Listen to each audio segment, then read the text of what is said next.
I'm Pinky Webb. Tonight we ask the questions, we tackle the issues, we clarify matters, and we get on point.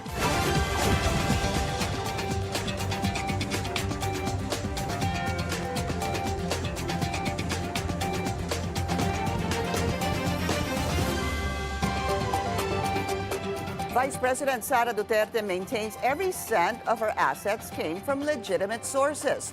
This follows allegations that she amassed unexplained wealth with supposed evidence presented during the House Justice Committee's impeachment proceedings. How does Duterte plan to clear the air and prove that her wealth was legally acquired? Let's get on point with the spokesperson of her legal team, Attorney Michael Poa. Attorney, always a pleasure. Maraming salamat po sa inyong Good evening, Ma'am Pinky, and thank you for having me here again. Okay, always welcome, sir. I'd like to understand this issue. First, I want to zero in on AMLC. When they came out with records that actually show over 6.7 billion pesos of, I would call it movement, kasi cash inflow and outflow. Meaning, may pumasok, may lumabas from both VP Sara and her husband, Attorney Mans Carpio. Is this true? Well, the Vice President has clearly denied na may ganyan siyang kalaking pera na dumaan sa, na nagkaroon siya at any one time or, na ganyan kalaking pera or even any amount remotely close to it. No? Yan ang talagang sinasabi niya. Whatever is declared in the SALN, yun talaga yung laman. Now, I think that's why also, as you know, the defense team has been very, I guess the Tagalog word is mailap, no, sa interviews because we are, of course, preparing our defenses and all these things, but we do feel the need to at least clarify these matters right now, no, para maintindihan ng tao. So when you look at an AMLC report, an AMLC report, at least the way we interpret it, is yung figures na nandun refer to transactions, right? And when they say transactions, it's the aggregate transactions. Ibig sabihin po nun, lahat ng pumasok at lahat ng lumabas sa bangko. So, why are we saying now that this is probably not the most accurate way of reflecting kung magkano talaga ang pera ng Vice Presidente sa mga panahon na yon, no? It's because, for example, I need to, I guess, give at least an example. For example, ang isang tao nag-deposit ng 10,000 pesos sa bank account niya. Tapos, pinambayad niya yung 10,000 pesos. So, winidraw niya yon. So now you have an inflow. That's an inflow. Okay. Diba? And then, winidraw niya para pambayad niya, that's an outflow. No? So, ngayon, sa records ng AMLC, meron kang 10,000 na inflow. Meron ka ring 10,000 na outflow.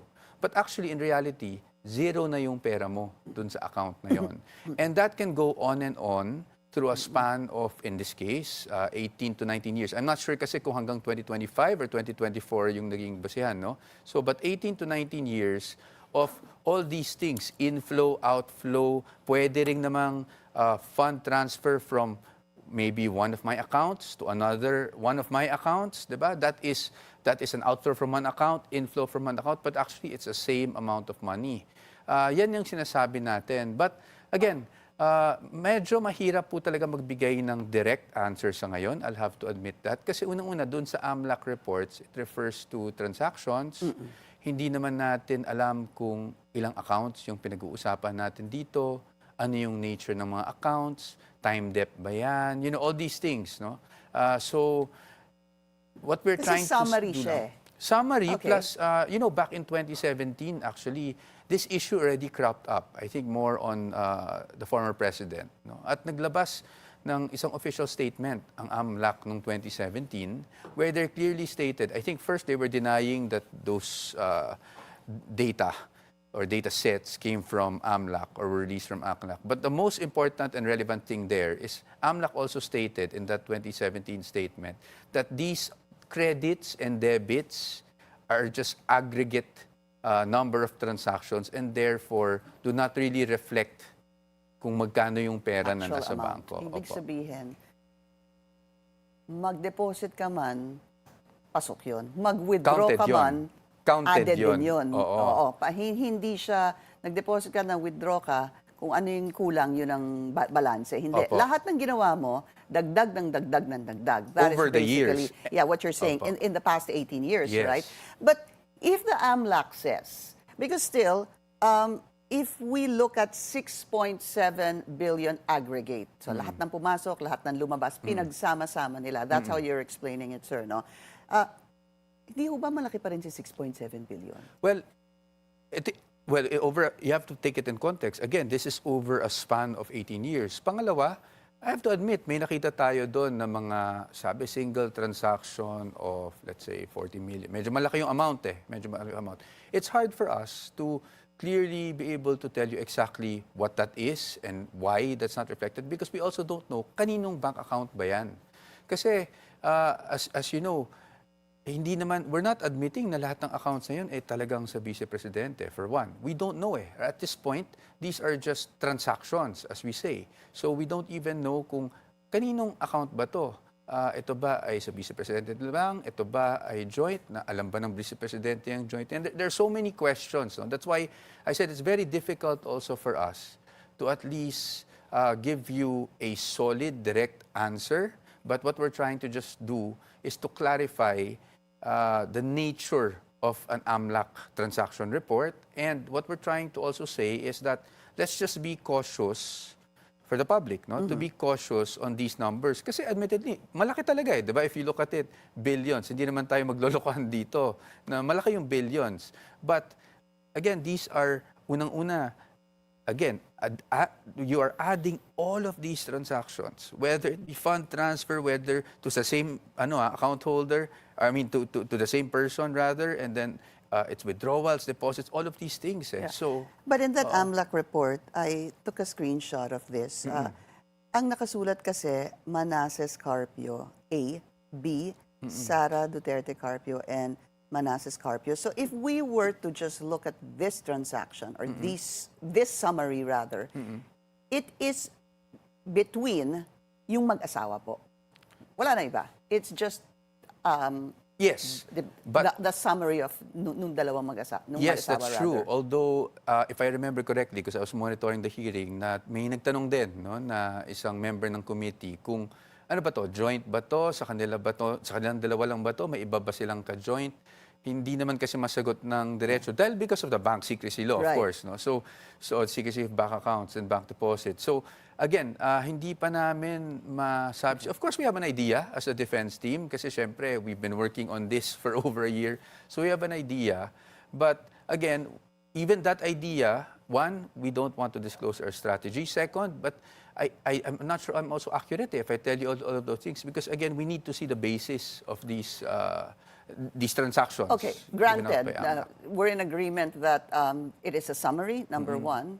You also said that 6.7 billion is a lot of money.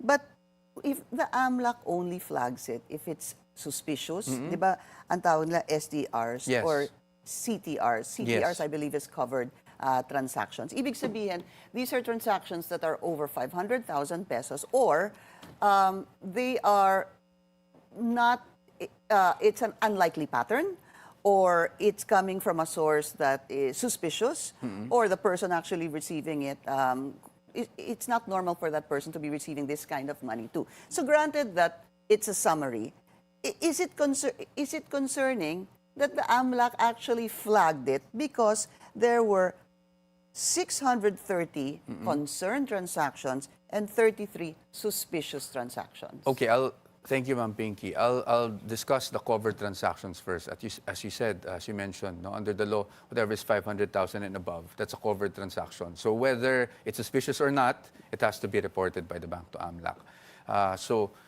kahit anong transaction na yan, di ba, basta 500,000 and above, which, to be honest, it's not naman that irregular, di ba, na magkakaroon ka ng ganyan transaction. Ngayon, pagdating sa suspicious transaction, regardless of the amount, meron silang ano dyan eh, there are basis, no?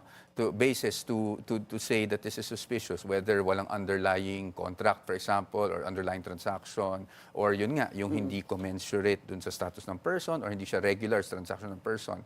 So, sa amin, tinitingnan namin ngayon, ang parati namin emphasize, a suspicious transaction, even if it's reported, does not automatically equate to unlawful activity, illegal activity, hindi ba? So now, are there investigations that were done because of this? We don't know. We don't know. And then, secondly, itong suspicious transactions, we just got the file yesterday, the submission of AMLAC, and there were a number of pages. And I have to be honest, I haven't perused or read the whole thing. No? But How thick was that? I cannot, it was a pile of, kasi lahat ng STRs, yung suspicious transaction reports, and yung covert transaction reports naka-attach. But while I was perusing a few pages, and again, I have to premise my answer by saying I haven't read the whole report. But at least for some of the pages I've read, it says that those suspicious transactions were flagged because of media reports regarding the confidential funds, for example, na committee hearing. So now, what the defense team will do now is really study, these reports, because we were not given. I must tell you, these reports were not given to us ahead of time. So kami ngayon, binabasa pa lang din namin yung suspicious But that's because you guys transaction didn't reports. show up. Well, let me let me answer that directly. Number one, as you know, we have a petition questioning the Before the SC. jurisdiction. But just from a very practical standpoint na lang, and again, this is with due respect to the committee, Committee on Justice, I mean. This is just an observation. If we were to show up, di ba sabi nila, they even, after every, I guess, resource person, they ask, di ba, kung nandyan si Vice Is the President Vice Kim, President around? for her to respond. Practically speaking, if we never got the documents ahead of time and we're only getting it, even that day itself, how do we expect the Vice President to give an intelligible or intelligent response, di ba? In preliminary investigation, that they always say, if you file a complaint, you're given a number of days to file a counter affidavit. Di ba? Because you need to study these documents. So if we were even to show up, how are we actually, just on the practical sense, but of course, that's a rhetorical question na lang siguro. Kasi So, wala. Pero that would have also given you the opportunity to clarify. Hindi ho ba? Did you miss that opportunity because of the no-show of the defense team? Sa amin kasi iba yung theory namin eh. Ang theory talaga namin is not about missing the opportunity or anything. It's really about questioning what we feel the constitutionality of the proceedings being conducted na eh. And as you know, we have to be consistent with that position. And that's the truth, that's as true as I can tell you. And if you want to remain consistent on that, because again, there is a pending appeal before the Supreme Court, does that mean already that the defense will not be showing up, the Vice President will not be showing up, even on April 29, and if there's still a hearing after that? Yes, I don't see it happening, to be honest. All right, we'll take a very short break. We'll continue our discussion with attorney Michael Powa when we return. Stay tuned. This is On Point.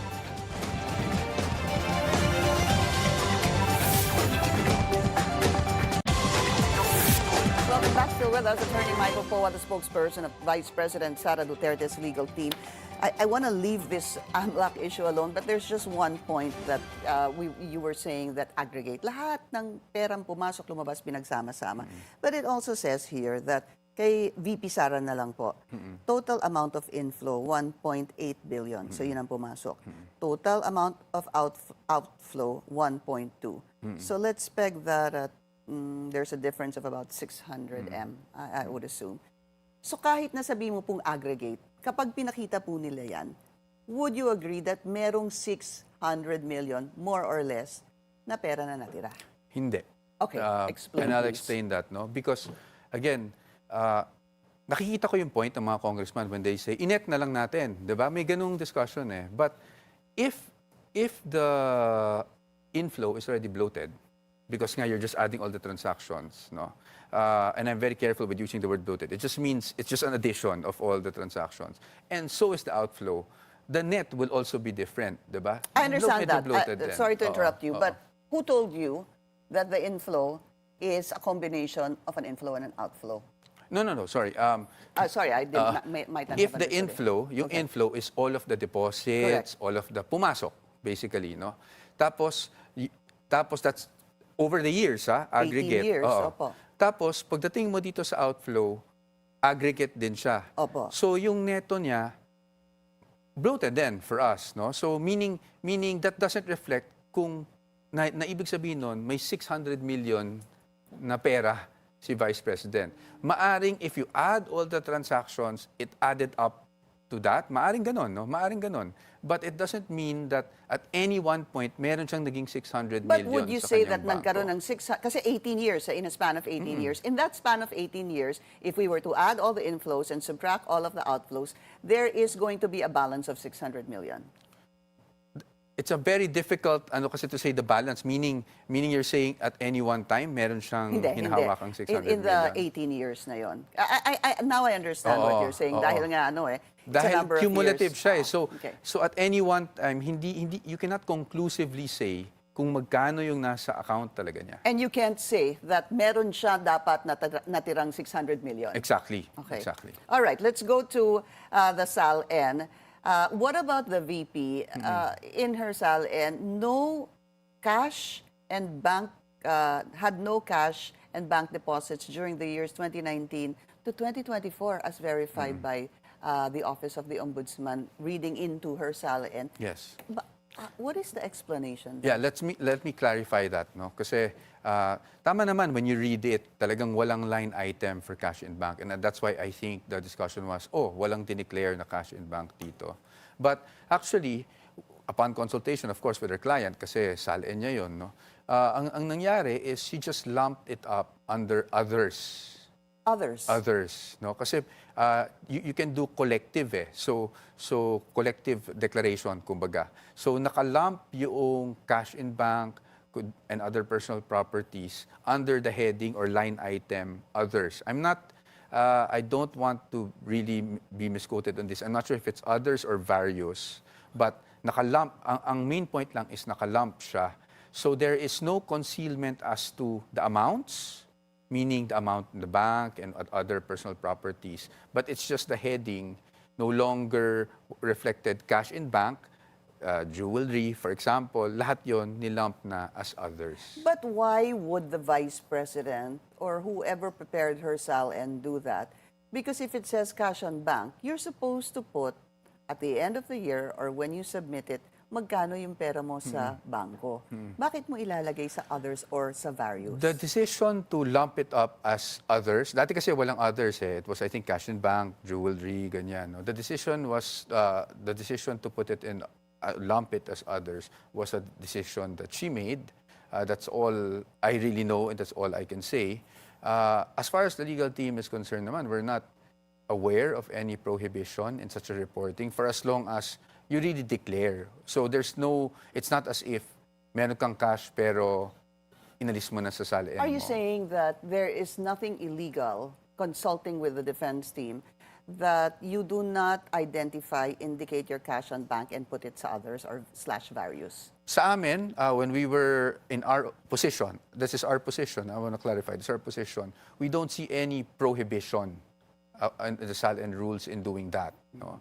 But of course, I'm sure other people will have other opinion, and this might be a point of debate at some point, and we, that's definitely a possibility. Okay. But sa amin, sa amin naman, what I want to just emphasize is, on the part of the Vice President, wala namang concealment. It's not as if meron siyang pera na hindi na dineclare. Okay. For all intents and purposes, dineclare niya, although the heading was, or the grouping was others. Her last SALN was 88, tama ho ba, M? Opo, if I Okay, remember 88M. correctly. Now Opo. let's go to Samuel Uy. Yes. Yung pong sinasabi ni Senator Trillanes, excuse me, na he showed a series of managers checks Yes. supposed to be given to the Duterte family. You have FBRRD, his common law wife, their daughter Kitty, Mayor Baste, Congressman Pulong, Vice President Sara Duterte. To Yes. summarize it, it was 181 million pesos. Yes. Yes. This is true.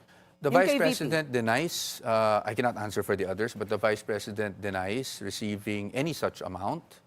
She is not aware of any such amount that came into her account. So for us, we'll have to, I haven't seen the check up front in person. We'll have to scrutinize these checks. We'll also probably have to determine kung ano ba talaga itong mga MCs na to. Kasi dun sa report, if I remember correctly, and again, this is just my interpretation of what I saw, no? Allegedly, this Mr. Sammy Uy purchased MCs, di ba? Bumili siya ng MC sa bangko, may amount, ang recipient na na-indicate is, one is the Vice President, Sara Duterte. Now, there's no indication for me just yet if these manager's checks were in fact deposited into the account or naiwan lang ba yan. You know, we don't know. Because it could just be, you're saying, just a check. It could be just a check that was that probably gone. We don't know. No, I don't want to speculate at this point. Okay. But because our client, the Vice President, has always maintained na wala siyang natatanggap So, na sinabi ganyan niya wala from siya SAMI. natanggap From mula SAMI dito Uy. kay Sami Yes, Uy. yes. But during the hearing, I'm sure you saw this, attorney, and you would understand it better Of than course. me. Nung binangga po nila yung some of the checks via Congresswoman Laila De Lima with the AMLAC, a number of them were actually, the word used was similar. In other words, from my understanding, yung pinakita pong check ni Senator Sonny Trillanes, lumabas doon sa AMLAC report. That's why we also want to be clarified on ano ba tong checks na to? Were these ever... Kasi pwedeng, siya yung intended recipient, hindi ba? Pero hindi ko alam kung talagang pumasok sa account. At kung pumasok sa account niya, hindi ko rin alam kung aling account ito. That's the problem. That's why it's so difficult. And I have to admit, it's also very difficult for me to discuss these things with you, especially in the details. Because hindi ko nga alam kung yung AMLAC report, kung ilang bank accounts ba ang pinag-uusapan natin. For example, kung doon sa bank account na, I think joint siya, as you can see, it was the former president. Yung denomination ng account is the former president or the former president and Sara Duterte. Diba? And to the best of the knowledge of the vice president, hindi niya account yun eh. So I guess all of these things will have to test kung talagang nagkaroon ba ng transaction ng vice president sa ganyang account. You know, all of these things will have to go into technicalities, not just technicalities, but even the details ba of what were the transactions pertaining to such accounts over the years. But what did she say when you spoke to her, if you were able to speak to Yes. her after the hearing about Sami Uy? Nothing about Sami Uy. I'm sure, because Sami Uy is a friend of her father, but what she said was she never received anything. Any from check Sami, from any Sami check Uy. from Sami Uy. So these are things that we have to look into. Of course, Sami Uy, siguro at some point, will have to also be asked on these things. But meaning kahit Maybe kami, that will we'd happen like during to... the trial. Maybe if it gets there. If it gets Obviously, there. I mean, I have to be very honest with you, Ma'am Pinky. Until today, I'm still hoping, the defense team is still hoping that, this doesn't have to go to trial na. But if that's the case, then we're ready for that, diba? As we've always maintained, we're ready for that. Quickly, attorney, I still have a lot of questions, but I want to talk about COA. Yes. Because meron na pong final Yes. doon sa appeal ng Office of the Vice President on the notice of disallowance.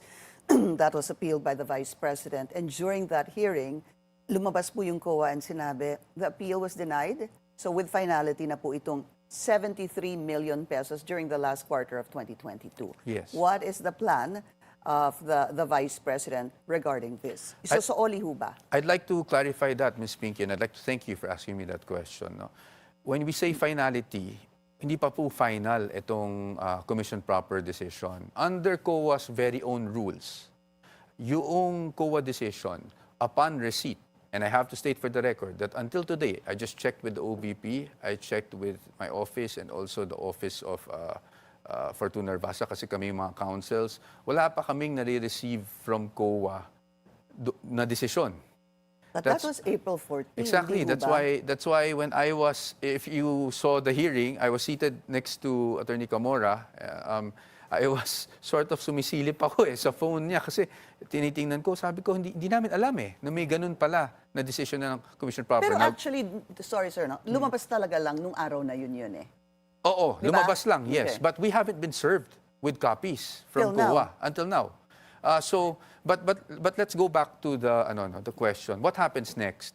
So after the Commission Proper issues its decision, like in this case, affirming the notice of disallowance, the respondents have 30 days to file either an MR, a motion for reconsideration, no? And if we file a motion for reconsideration within that 30 days, yung balance nun, after the decision on the motion for the reconsideration, meaning after, let's say, ma-deny yung MR natin, yung balanse nung 30 days na yon, pwede pa kaming umakyat sa Supreme Court based on Rule 64, which is part of the COA procedures talaga. Hindi pa ba lumampas dun sa 30 days? Wala, hindi pa namin nare-receive eh. Upon receipt. Upon That's receipt why you yan. were saying hanggang ngayon wala pa. Upon receipt yan. Ang natanggap namin na kopya is really from the HOR kasi diba they were supposed to furnish us copies of whatever they have, no? But, so in fairness to them, nakuha naman yung sa kanila. But as to COA officially serving the copy, I've been checking actually every day. Siyempre, we're very conscious of the timeline at wala pa kaming nare-receive. So, it can still be, tama ho bang intindi ko, final na siya sa COA, but it's still appealable to a higher court? Yes, to the Supreme Court via Rule 64, which is part of the COA rules. It's actually in the COA rules. Pero also. final na po sa COA. Ano lang po, question before the Supreme Court. Meaning an sa appeal. COA, ito na yung desisyon ng Commission proper, pero part of their rules allows the appeal, meaning the finality will only come in once the Supreme Court decides on it. And obviously, this is something the defense team plans to appeal. Definitely. I think there's no going around that. The spokesperson of Vice President Duterte's legal team, Attorney Michael Poa. Always a pleasure, sir. Maraming Always a salamat pleasure, po man. sa Thank you inyong for the oras. opportunity for having us here. Anytime. Thank you. That's On Point. Join us again on Monday, 7:30 p.m. here on BNC, the Billionario News Channel. I'm Pinky Webb. Thank you for watching.